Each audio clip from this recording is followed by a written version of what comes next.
Hello, everybody, and welcome to the Knight Café. We are your hosts and hostesses, Olive Pascal and Nathan Jones, otherwise known as the Hermit Druid. Today's podcast, we're going to be talking about the differences between 9th and 10th edition through the multifaceted eyes of the Tyranids.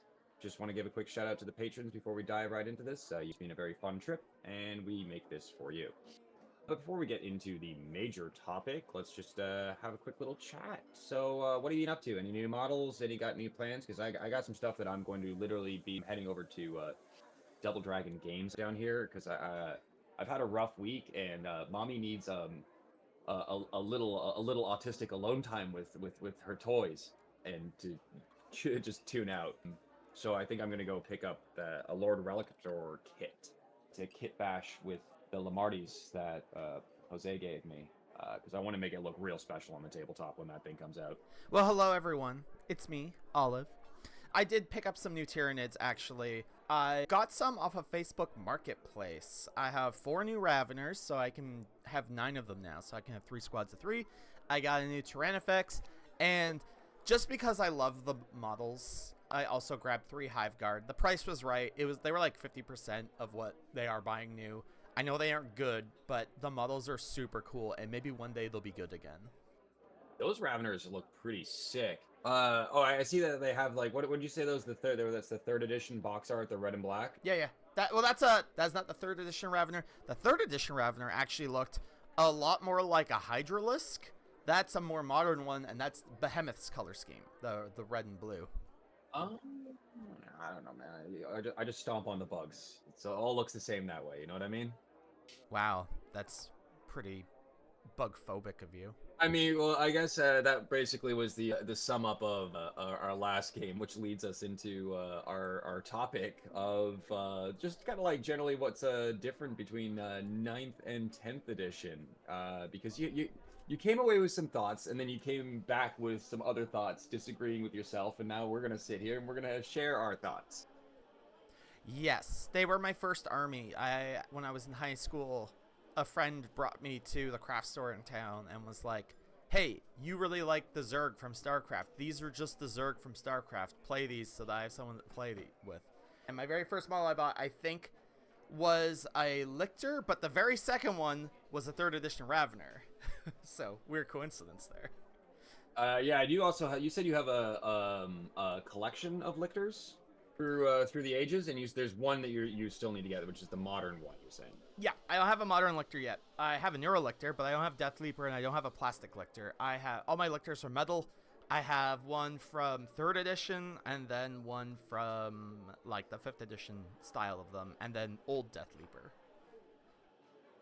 Yeah, I like the recent Blood Angels lot that I got my hands on has a whole bunch of like the Firstborn Marines and whatnot. It's all these different styles of Marines sitting here. It's definitely interesting to see them across the different ages and the times. Mm-hmm. The Raveners I got in the off Facebook Marketplace, though, they're actually the old metal ones, so they are again like 2nd generation, not 2nd edition, 2nd generation Raveners. They originally came out in 3rd edition with the weird Hydralisk build. Then these ones came out, then these ones got ported into Finecast, and now there are new plastic ones that look similar, but are different enough. I believe their backs are very different. So since you've been playing for a long time, how like I guess you've developed your own kind of like play style or the way that you enjoy playing Tyranids, or your own idea of how Nids are played, quote unquote, how they should be played. So how do you play them?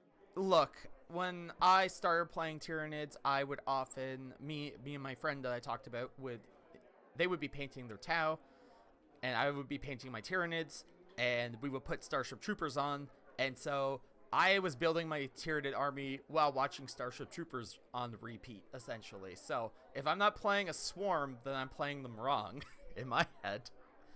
Yeah, playing against you is definitely an experience. It's like you put a lot of meat in front of me to chew through. It's not a great tournament build, though, because tournaments are timed, and my movement phase takes 3.5 hours to get through. Yeah. It's like I swear your lists just start at like 100 gaunts. Yeah, basically. That is my general mindset of like, I'll take like 4 units of 20, and then like a few backup squads. And honestly, like I've found playing against it, like it really it works, is you throw so many like just the amount that you throw on the field, and like I guess that's why our games are very interesting because they're like diametrically opposed SKU lists just by nature. Yeah, pretty much. I don't consider. Oh no, I guess my list is technically a skew list because yeah, it's did you bring enough bullets to the party kind of thing. Right, yeah. So we ask two different questions. I'm asking like, can you kill me? And you're like, I probably not, but did you bring enough fucking guns? No, yeah, it's literally did you bring enough for you? It's did you bring enough quality firepower? And I'm like, I don't know. Did you bring enough quantity firepower? And we basically sit around and ask each other that question all game, which is why it goes to like a 3.5 point difference. Like once like the general frustration of like I didn't kill anything, and I'm like I feel like I'm just like walking through like mud the entire way because it's like why are you so stressed? And I'm like I'm just like covered in bug carcasses. Like That's not mud. That's ichor. Thank you very much. yeah, That's what we use just, for blood. It's just like oh you've gained like 3 inches, and I'm like I've had to kill my way through every single inch. Yeah, And it's so fun though. Like once the like the battle shock wears off, it's a fun match. I totally feel that. Most people, I think, prefer to fight into an unending horde because it feels good to kill like 40 models a turn. Popping bubbles, you know what I mean? Yeah, exactly. It's like popping bubble wrap. It's just like, oh, it's so satisfying. Yeah. Where I've got that like I'm trying to win brain. And I'm just like trying to like crawl through like mud just to get my hands on you. So that's Tyranids in like modern times. So like I started playing Tyranids back in like 3rd edition. And yeah, I played them the same way back then. Oh God, my very, very, very, very first tournament back in 3rd edition. I don't really count it as a tournament though because it was really slapdash. There was no like tournament support back then or anything like that. And we were literally playing on folding tables. There wasn't like an actual like table, like a Warhammer properly sized table. And I remember my very first opponent was into Khorne Berserkers, and I took a heavy melee army, and that was the day I had to learn the painful lesson of, if your army only does one thing, someone else is going to do it better. Yeah, that's I'm reminded that when someone brought like totally not knights, Tau, Mm-hmm. against me, and they're like, haha, I'm gonna play bigger robots than you, and I'm like, Yeah, Tau have the quality firepower yeah, to yeah, deal yeah, with yeah. knights. Well, it didn't work because they tried to go point for point for me, and my Mhm. army is weirdly pointed. Your army is very points efficient because those armigers getting those rerolls make them just really flippin' efficient. Oof, yeah, rerolls are always strong. They're very Rerolls are strong. always strong. Rerolls are just crazy. We saw that like with the Grotmus detachments. They basically like throw a reroll on it. They're really like they're strong, yes, but like when you're playing like hyper elite, you need them because you miss with one of those and it's the end of it. Anyways, So back in 3rd edition, you had to follow the force organization chart, which means that you need to take a minimum 2 troop squads, and the only troops Tyranids had back then were Gaunts. Gargoyles were fast attack, so it was just Termagants and Hormagaunts were your only options. So it really encouraged you to play the Swarm kind of thing. And then 4th edition came out, and Tyranids got a new army book there, and that's when GW decided to have a weird brain thing where they were like, hey, what if Carnifexes were like 80 points? Oh, and you could take like 12 of them. oh Jesus. Yeah, that was the start of Monster Mash. In 3rd edition, Hive Tyrants, you could only take 1. They were limited to 0 to 1 per list. In 4th edition, they got rid of that stipulation, and so people were taking like 3 Hive Tyrants and 12 Carnifexes, and that was their entire army. It was insane. They were so point efficient, it wasn't even funny. Because Carnifexes could be taken in squads of 3. And if you took Old One Eye, I think they counted as like a Troops choice or something. Or an Elite's choice. And so it was just Carnifex spam forever. That was also the edition where you could upgrade a Gaunt squad with unending number. So they come back forever. Which is what I was doing while everyone else was doing Carnifex spam.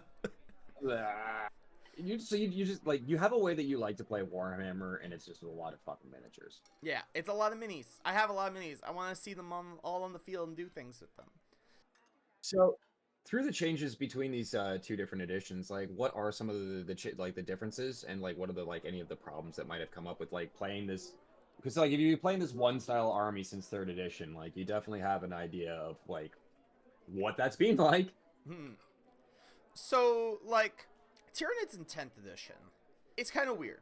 At least for me. I got back into Warhammer early 9th edition after taking a break from it. After, I think 5th edition was my last edition, then I came back at 9th. And Tyranids had their 8th edition codex into 9th for a long while, and the 8th edition codex was priced very strangely. Like Hive Guard, everyone remembers the Hive Guard spam of early 9th edition, where it's like, you just took 18 Hive Guard and it's an auto win, because they all have indirect fire at like strength 8.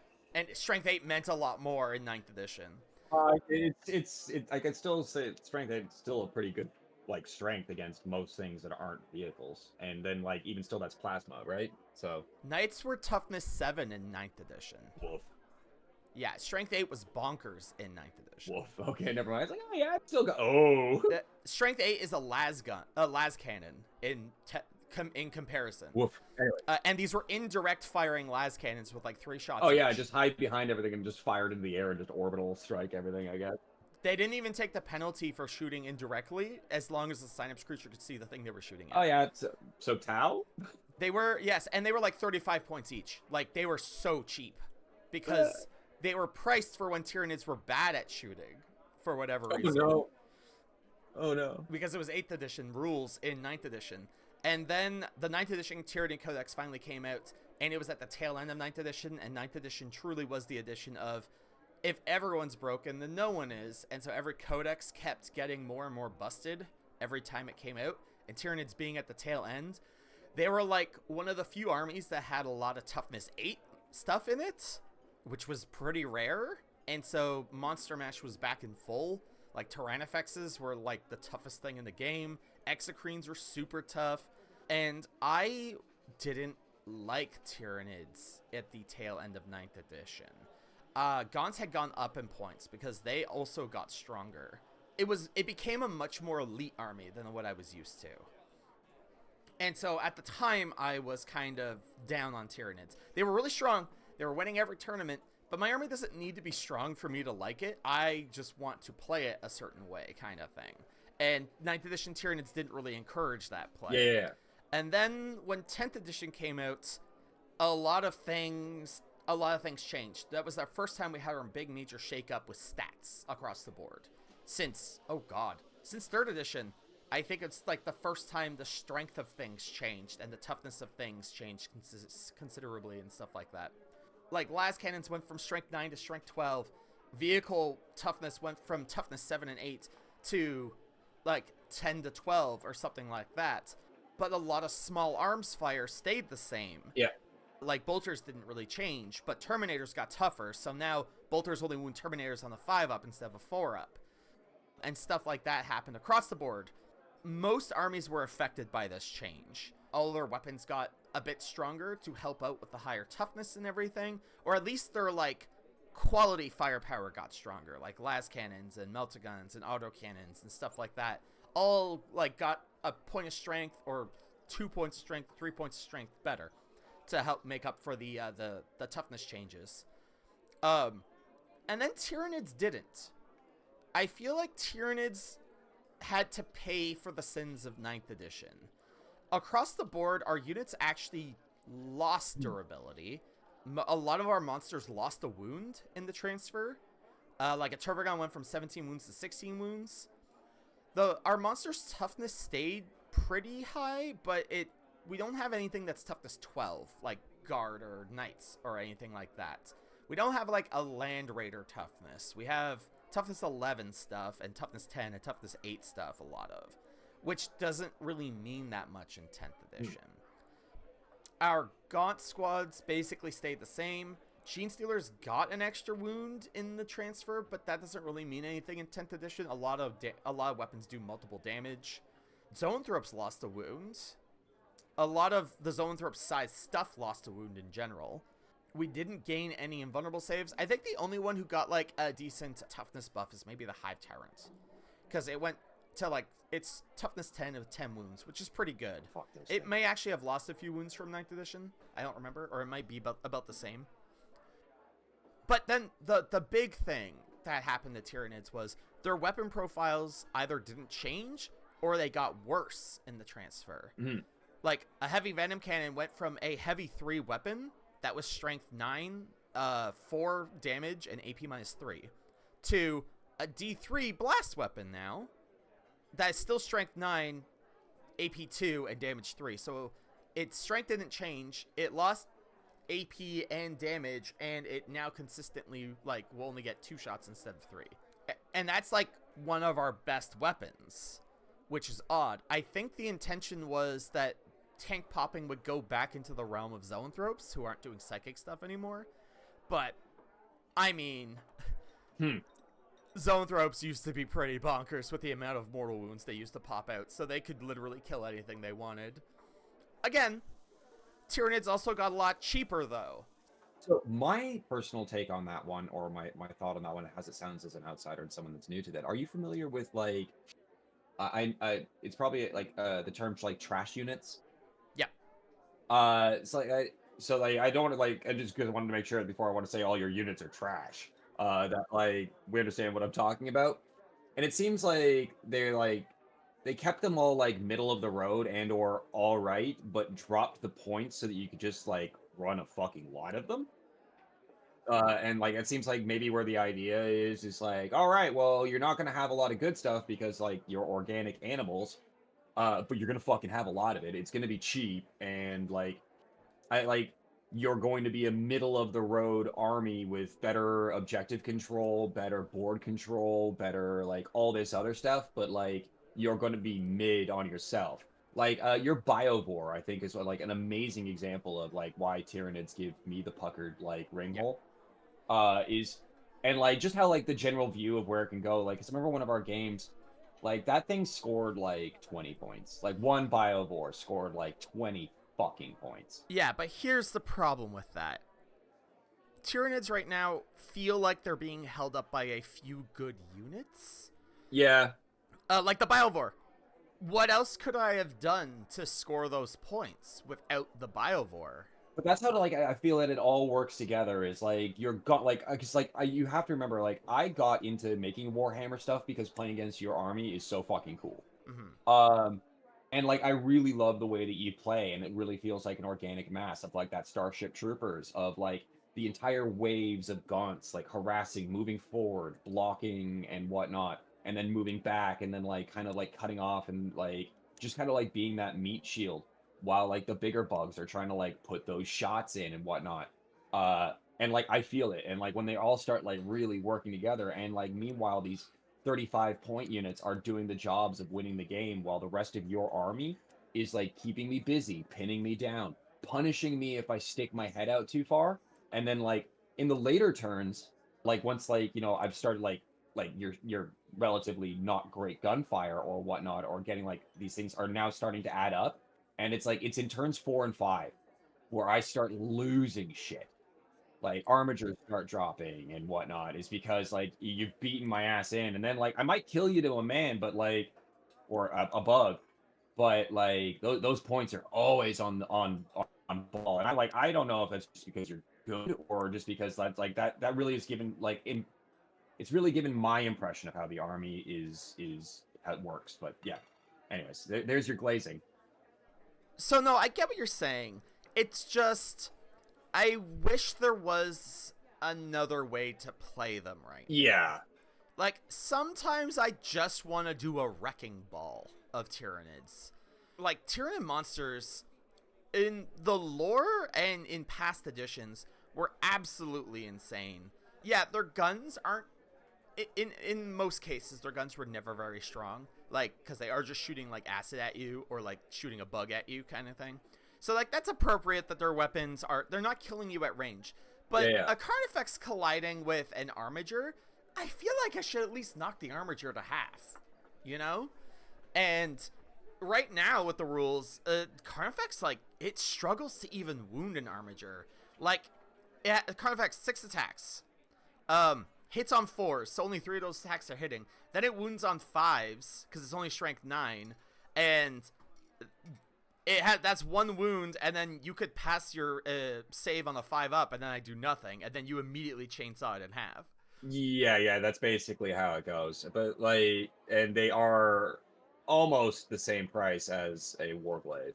Yeah, Carnifex is 115, so it's literally like 15 points cheaper. And now, like, here's the thing: there are things I can do. Lots of things you can do. Like, Tyranids isn't just a Carnifex. No. There's the detachment rule you have to factor in. Yeah. Everything has context. Yeah, and then there's the fact that, like, if the Carnifex is in Synapse range, it's actually strength 10 now, so it's wounding on 4s, which is good. And if I had given it Crushing Claws, then it would have less attacks, so only 2 attacks would hit, but, you know, those attacks are strength 12, and actually have the potential to, like, punch through the armor a little better and stuff. Yeah. It's very inconsistent for how many points it is, and a lot of Tyranid units are that way right now. Like, if a Carnifex was, like, 80 points, like it was back in 4th edition, absolutely fine. Perfect unit. Yeah, it's fine. It hits on 4s. It's literally there to cause problems. It honestly doesn't even matter if it does something at that point's cost. Yeah, the quite literal Carnifex distraction by name, 80 points that you can just throw up there, be like, please kill this. And also, if you don't, it's going to ravage everything. If you don't, it's going to tie up your tanks. It's going to tie up your units. And then it might actually even kill something if you ignore it too long, kind of thing. But yeah, 115 points, like, at least make them do mortal wounds on the chart. Like, their actual, like, unit rule is probably the worst thing they could have given it. Well, with that, over with all of the additions and whatnot and the differences between what other things do you feel like the differences between 9th and 10th, before we talk about maybe like what you would consider changing? So, I actually recently played a game of 9th edition just to sort of go back. I have a friend who loves 9th edition, and he really hates 10th edition, and so he jumps at any opportunity to play 9th again. I did try to build, like, what is pretty standard for me as a list, and it was fun. I brought actually, like, 3 Carnifexes in that list just because I'm like, man, I want some Carnifexes to be good. And I was going into Custodes. I don't think I actually finished off a single one of his units, but it doesn't matter. Like, I won so many. My points total was so high because he just really wanted to castle. And the reason that he had to castle was every turn I would send a new Carnifex into his lines, and that thing would stay in melee with him for like 2 rounds kind of thing. Because I had a lot of defensive buffs I can put onto it, and even the Custodes were struggling to, like, bring those suckers down. And it was, I don't know, it was good fun. It felt good playing 9th edition Tyranids again. But I don't think Tyranids are in a bad place in 10th. Some of their units I feel like need a bit of a glow up so that they become more valid. Because, yeah, right now everyone agrees the Tyrannifex is good, the Exocrine is good, the Biovore is good. Termagants are pretty good, honestly, like, just because of their reactive move and the fact that they're only 6 points a guy. The Hive Tyrants are all pretty good. It actually sounds like quite a bit when I mention it, but Tyranids have a huge roster of units, and Massive. yeah, and it's like, oh my god, Hive Guard are still paying for the sins of 8th edition, unfortunately. They basically never get taken, although I am trying to brew a list with 6 of them in it, just because I have 6 models and I want to see them on the field. Assimilation Swarm apparently is getting good. Like, it just got a buff, and even though we don't actually have that many Harvester units, the buff is actually really, really good for that detachment, and people are taking that more, which means Psychophages and Hyrospexes are getting more love. Oh god, the Hyrosphex. I love that model. He never does anything in the games I have him in. No, but it's... I don't know if I'm misusing him or what. Yeah. Oh god, I can't believe you fucked my Lancer. So, like, I put a 400 point unit like 400 point unit on the table, and you said that's nice, and just went the other way. You're just like, fuck it, I cannot. Yeah, I'm not dealing with that. No, it was also my fault for, like, upping it and downing it and putting it in the back line and deciding to hold down something with it where I should have just been like lancering that through your entire line of bugs instead of just giving you the opportunity to walk away from. That was my own fault. I literally don't have an answer to the Lancer.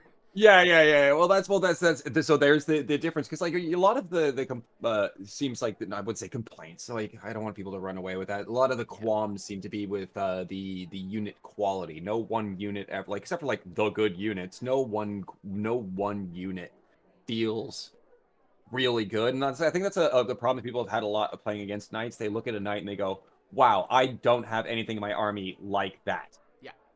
And it's just like what and like being the knight, it's just like, yeah, but I'd kill for a squad of stealth suits. Hmm. You know what I mean? Fair. At some point, we should switch armies just to see what happens.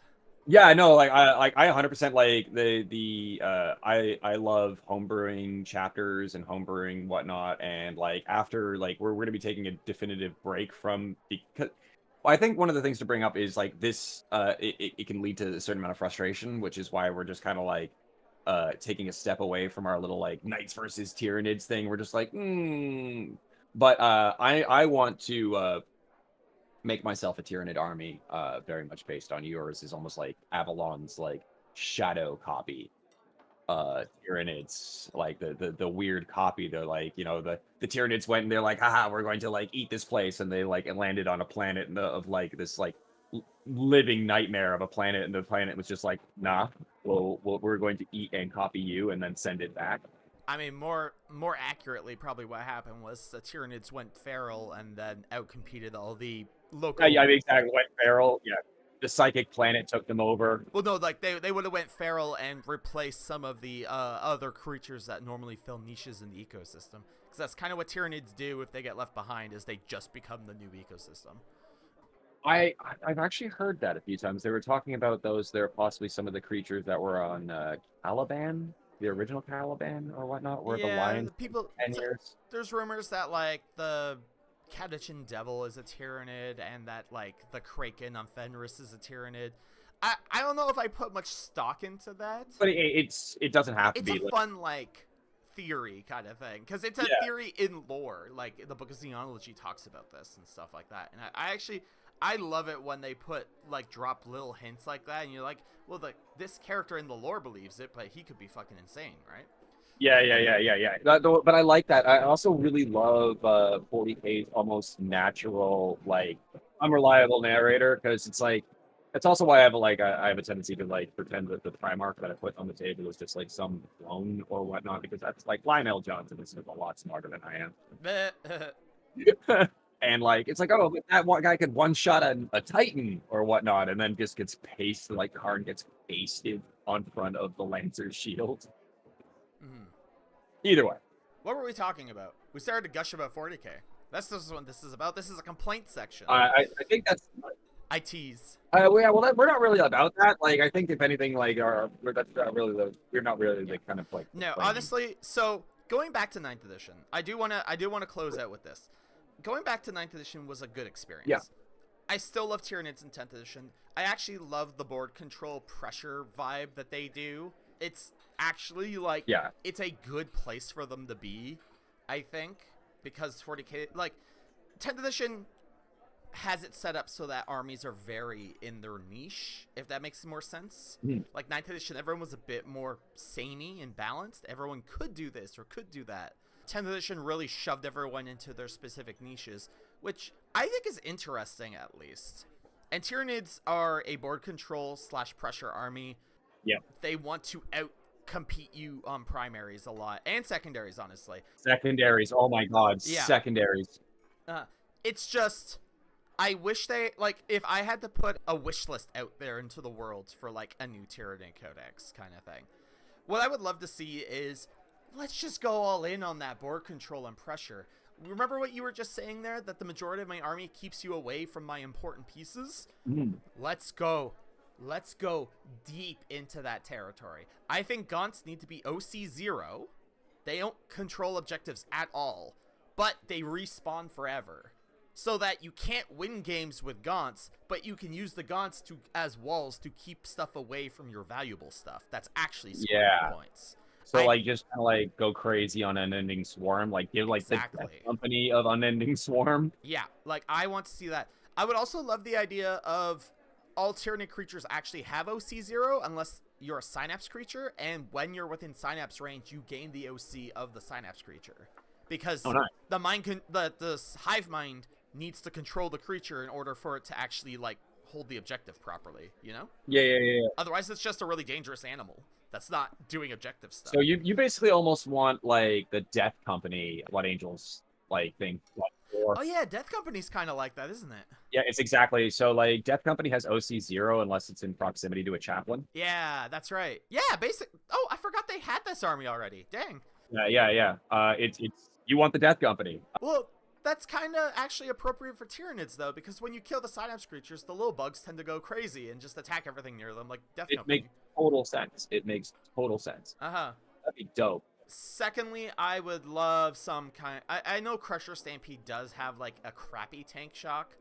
I think Carnifexes should have a... When they charge in, they do mortal wounds. Every army except Tyranids has a unit that charges in and does mortal wounds. Let Tyranids have it, please. Like, come on. Give Carnifexes that, at least. I'm okay if they only hit on 4s. It's fine. Although I would love for them to hit on 3s in melee. But yeah, at least give them a... I charge you and do mortal wounds. So you at least have some guaranteed damage. I mean, in the lore, they were always line breakers, right? Their intention is they go in and they smash their way through for the rest of the swarm. They fulfill the same role as the JPI, the Jump Pack Intercessor, and JP also get like the body check wounding, because they both fill that same role of just dive bomb right in the middle of things and start hacking it up. Yeah, exactly. And like if a Blood Angels Assault Intercessor group can like do that, I'm pretty sure a bug the size of a bus has no problem just running into something. I would not want to be on the other end of that. I have often imagined like lobster in my hand going, what if this was the size of a car and I just decide to... Yeah, pretty much actually. Except, but yeah, Carnifexes, I think it's closer to like a dump truck. Yeah. Like a lobster the size of a dump truck, a crab the size of a dump truck, and it's just like, no, man. Like this thing could take my finger off, and it's the size of my foot. Yeah. Oh, and like I'm not fucking with this. And now let it go quick too. Like it's fast. It can outrun a dump truck. They're still pretty fast. Mm-hmm. So, I guess before we wrap things up for the evening and our overall takeaways and announcements and thoughts and direction for our channel and some ideas that I have, why do you keep playing them? Like, I know you love them. There's nothing really bad you've been saying about them. The overall takeaway is, damn, they work good overall together. Their unit quality overall isn't that great, but you know what? They keep trucking. Board points matter, which is a topic that we said we wanted to talk about in a possible next episode about the gaminess, quote unquote, of 40k and objective controls. Yeah. But because we're going to be always talking about Tyranids, let's through all of your frustrations, which eventually give way to your, just adorations. Let's dedicate some time to that. What do you really enjoy about playing the Tyranid army? I just think they're neat. I don't know. They are neat. Like, they really are. When push comes to shove, I play 40k because I love the models, and Tyranids have the coolest flippin' models out there. Like, they're gorgeous. I mean, yeah, as I said earlier, your model got me playing. Yeah. But yeah, just also, like, I love the vibe of the Unending Horde. Like, I wish there were more books with Tyranids in them. I don't need a book from a Tyranid's perspective, but some of my favorite books, the books I read over and over again, are like the ones with Tyranids as the bad guys. I really, really love their just this idea of a super predator that is just out competing everything. It's just neat. I don't know. I like what I like, I guess. Yeah, like I personally need to pick up the Devastation of Baal because that covers both the lore and histories of your army and one of the ones that I'll be working on when I eventually finish up the custom homebrew chapter that I've been working on, as I'm flip-flopping back between two different ideas, which again is a different topic. I actually was going to ask you today, if your Space Marine chapter are Blood Angels successors, but did they answer Dante's call for aid during the Leviathan War? Oh, probably. So you sent some guys over to Baal, and then they got gobbled up? Yeah, why not? Well, okay, here's the thing to remember about that. That battle happened before the Primaris Marines actually got introduced. So that implies that your chapter was a firstborn chapter that then got reinforcements from Guilliman, and not a chapter that was created wholesale by call. Oh no, I'll have to figure that out because like I've got a lot of firstborn, so oddly enough that works. Like I have a lot of Oh, if you have a lot of firstborn, then it's perfect. yeah, I have so the through trading with somebody, they got a Blood Angels lot from a friend of theirs that they hadn't touched, so that they just kind of turned around and sold it to me for the literal price that they had got it at the time. Which was cheap. Which was cheap. So first off, this includes a Storm Raven gunship. Yeah, I love that model. Oh my god. It's really good. And for the general theme that I like of my chapter of just showing up out of nowhere, like just like using like either say the Vanguard detachment where you get to scout something right into the middle of the board, or just JPIs. I like the entire this thing of like almost like near Night Lord tactics of just showing up like screaming. The difference between not being able to hear anything and being able to and overloading comms is not much of a difference. Can I just say one thing that you think you wouldn't have to deal with in fighting Tyranids? Communication breakdowns are actually a massive problem with Tyranids because they have creatures specifically designed to digest themselves, and they scream in the like electromagnetic frequency to jam Vox units. Yeah. See, it's stuff like that that's great. I love it. The Blood Angels had no communications towards the end of the war, just because. Yeah. Oh no, that totally makes sense. Yeah, no, like that gives the whole like the shadow in the warp, the whole thing that they do of just disarraying, just like the individual units, but they turn the entire thing into just an absolute board state nightmare. That's why you're forcing battle shocks on units. I think that all comes really well across in the tabletop. So overall takeaway, other than bugs good, sometimes can get a little frustrating because overall unit quality is low and playing into elite armies can sometimes be a bitch. I do want to correct you on that. Unit quality isn't low. Unit quality is inconsistent. Inconsistent unit quality.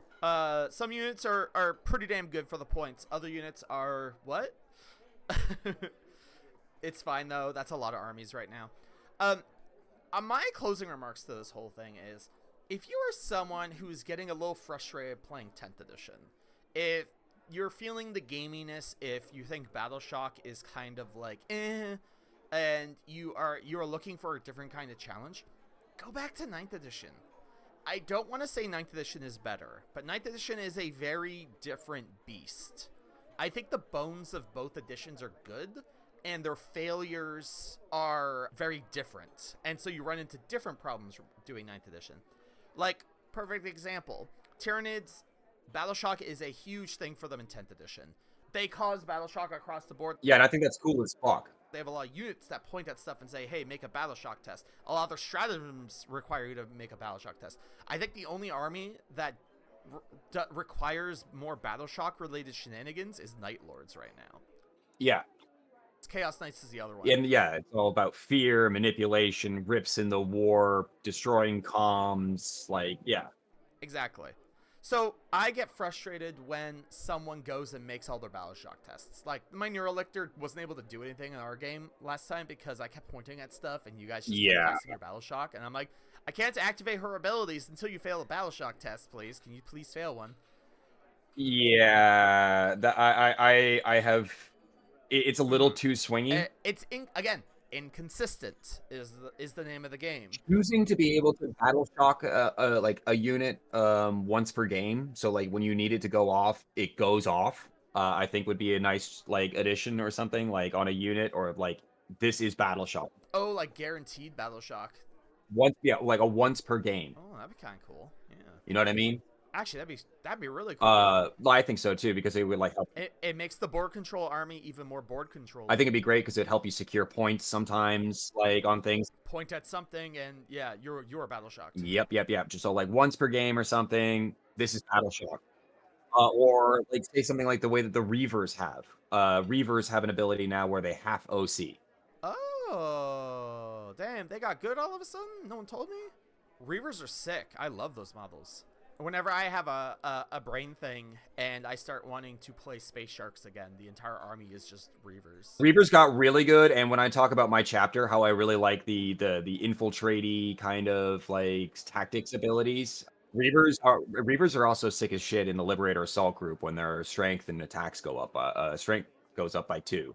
Tyranids, yeah, a lot of their stuff relies on Battleshock, which is really inconsistent in 10th edition. However, in 9th edition, when people point to it and say Battleshock was so much more meaningful back then, in that little game I played, Tyranids versus Custodes, we had one army that doesn't interact with Battleshock at all because their entire army is fearless, i.e. the Tyranids. If you're in Synapse range, you automatically pass all your leadership tests. And then you had Custodes, who have a leadership stat of 11, which means you need to kill 6 of them in one go in order for them to fail a Battleshock test. And most of their squads are only 6 man big anyways, which means they also never need to take a Battleshock test. So, as much as I complain about Battleshock in 10th edition, at least it's there. There's at least an inconsistent rule instead of no rule at all, you know? Yeah. And that, again, that was another problem with 9th edition, is not every army interacts with every phase of the game. There was a psychic phase, and some armies just didn't have psychers and stuff like that. Yeah. The 9th edition game did play really well. Like I said, I think both editions have good bones. But it did make me appreciate 10th edition a bit more, I feel like. And where Tyranids are right now. Well, awesome. Thank you very much for hanging out and having a talk about that. So, Yeah. basically, just to round it all off and any housekeeping with the stream, I just want to let everybody know that after our last stream, we had a lot of fun. Thank everybody for joining. I believe our next one is going to be featuring Jonathan and yourself. I'm going to be trying to step more into the chair, the director's chair, because I kind of have a vision or an idea now for what I want to try and do with our streams that involve a lot more of like a narrative, a different feel of getting like not only narrative feel, but like getting on the table thing. I got an idea for what I want to see, and like I can't be doing that. Like I noticed like I had no pictures of the game because I was too busy being in the game and doing in the game. And I don't feel like that's necessarily where I belong. So I just want to let y'all know, like I've got an idea about where I think I want to try and bring the streams, and it involves a lot more of like bringing you directly, and I mean quite literally, especially with Olive's ability to create terrain onto the tabletop. I think it would be really cool if we got you like a proper like camera that you could get in there and take sweet pictures. Where that's eventually on the thing. We already have like one good camera that we're using up top, but like eventually as we build the channel, yeah, I'd like to get down there too. I'm looking at gimbals and whatnot, Yep. but I have a feeling my ass is going to be sitting in the chair and running the streams, and I'm looking forward to that a lot. I want to see what you can do. Yeah, me too. It was the intros to 40K in 40 minutes that playing with you and like, getting down and looking at the table and seeing all the stuff that you've made. I'm like, I want to get down there. I want to be down here. A lot of streams are a lot up top. I want to get down there with the models. I want to be where the models are. Exactly, because like the 40K is such this cinematic, epic style thing, and then like we spend all our time in different streams looking from above, and I'm like, phenomenal, that's great. I can flip up to those cameras and whatnot, but I want to get down. Yeah. I want to get down and dirty with those, especially with all the work that people put on those models. Mm-hmm. Yeah, no, I feel that. And other than that, we've been recently in talks and being accepted to possibly taking over a Sunday stream as a part of the Commander Sealed community fundraiser event for Trevor Project and Trans Lifeline, a project near and dear to my heart specifically. And we are going to be working on a Teams game featuring some content creators, including Olive, who will be playing along with some secret guests that you might know from the Magic the Gathering scene, who also have gotten their hands on the 40K bug. This is kind of a grassroots event that started last year, where my friends and I decided to bring our Warhammer minis and hang out in the courtyard at Commander Sealed. So we're going to be doing a fundraiser community event to try and get that going, but further announcements with that later. I just want to let you know that there is stuff going on behind the scenes, and in September we're looking forward to doing a very large charity stream for the Trans Lifeline and or Trevor Project, though I believe we selected Trans Lifeline because they operate in Canada as well. That sounds cool. I hope it doesn't rain, but you know what, I can bring a tent. A tent to put over the table. Be great. We're going to be indoors with tables. We're also going to have ourselves a whole day to stream on Sunday, and I believe we're going to have a 2v2 teams game that is going to be allowed to have influence upon the game from the commentators through donations. Nice. Oh, so we aren't in the courtyard. We're actually inside the building. We are going to be inside the building on Oh, stream on Sunday. We're going to have beautiful. official time as a part of quote unquote Warhammer Sealed. Cool. Other than that, I'd like to say thank you all for listening to our little personal topic conversation today about. Please like and subscribe. Oh yes, please like and subscribe. Also, if you choose to want to join our Discord and little community where we hang out and we have lessons and talks and all these different kind of fun little things, it's been really, really fun. Feel free to join us in my Discord. But that's the Hermit Druid. Link in description. Anyways, thank you very much, and this has been the Knight Cafe. Bye. Bye.